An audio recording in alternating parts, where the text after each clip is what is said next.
Assalamualaikum warahmatullahi wabarakatuh.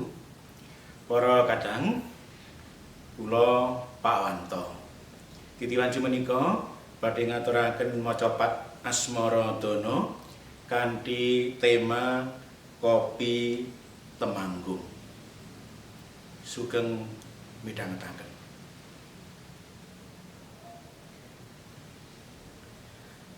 Kasmaran carita kopi minangka produk andalan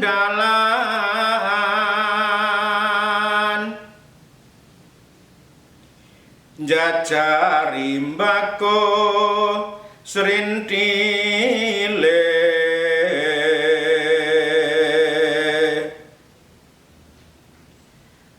kondang tekan monco praja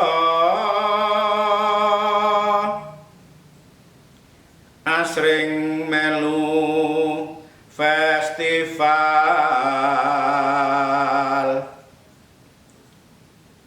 bukti yen mutune unggul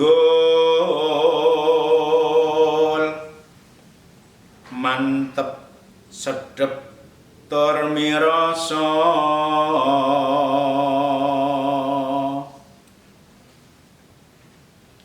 mula ayo kanca tani aja ndadak titha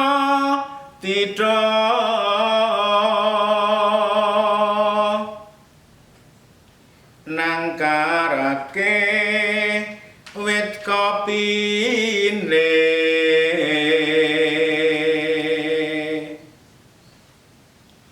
Robusta lan Arabica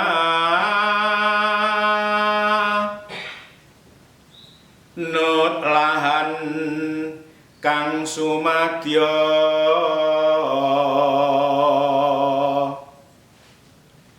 Temanggung saya misuwur